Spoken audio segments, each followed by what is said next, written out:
ಪ್ರತಿದಿನ ಕೆಲಸಕ್ಕೆ ಹೋಗ್ತಕ್ಕಂಥವ್ರು ಮನೆಯಲ್ಲಿ ಅಡುಗೆ ಮಾಡೋದಕ್ಕೆ ಸಮಯ ಸಿಗೋದಿಲ್ಲ ಅಂತ ಹೇಳಿ ಹಲವಾರು ಜನ ಹೋಟೆಲ್‌ನಲ್ಲಿ ಊಟವನ್ನು ಮಾಡ್ತಿರ್ತಾರೆ. ಪ್ರತಿನಿತ್ಯನೂ ಸಹ ಹೋಟೆಲಲ್ಲಿನೇ ಊಟ ಮಾಡ್ತಿರ್ತಾರೆ.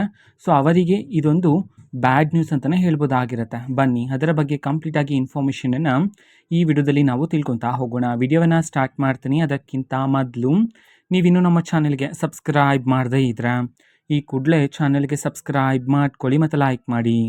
ಈಗ ನಾವು ಇನ್ಫಾರ್ಮೇಷನನ್ನು ತಿಳ್ಕೊತಾ ಹೋಗೋಣ. ಹೌದು, ಪ್ರತಿನಿತ್ಯ ಹೋಟೆಲ್‌ನಲ್ಲಿ ಊಟ ಮಾಡೋರಿಗೆ ಇದೀಗ ಬ್ಯಾಡ್ ನ್ಯೂಸ್ ಆದರೆ ಬಂದಿದೆ. ಅದು ಏನಂತಂದರೆ, ಇತ್ತೀಚಿನ ದಿನದಲ್ಲಿ ನಿಮ್ಮೆಲ್ಲರಿಗೂ ಸಹ ಗೊತ್ತೇ ಇದೆ, ಗ್ಯಾಸ್ ಸಿಲಿಂಡರ್ಗಳು ಸಮಯಕ್ಕೆ ಸಿಗ್ತಿಲ್ಲ ಗ್ರಾಹಕರಿಗೆ. ಅದೇ ರೀತಿ ಗ್ಯಾಸ್ ಸಿಲಿಂಡರ್ನ ಬೆಲೆ ಏರಿಕೆ ಆಗ್ತಿರ್ತಕ್ಕಂತಹ ಕಾರಣದಿಂದಾಗಿ ಈ ಹಿಂದೆ ನಾನು ನಿಮಗೆ ಮಾಹಿತಿಯನ್ನು ತಿಳಿಸಿದ್ದೆ, ಊಟದ ಬೆಲೆಗಳು ಏರಿಕೆಯಾಗಿದೆ ಅಂತ ಹೇಳಿ. ಸೊ, ಆದರೆ ಈಗ ಅದಕ್ಕಿಂತ ಇನ್ನಷ್ಟು ಬೆಲೆ ಏರಿಕೆಯಾಗಿದೆ, ಬೆಲೆಗಿಂತ ಬೆಲೆಗೆ ಏರಿಕೆಯಾಗಿದೆ ಅಂತ ಹೇಳಿ ಇದೀಗ ಮಾಹಿತಿ ಆದರೆ ಬಂದಿರತಕ್ಕಂಥದ್ದು.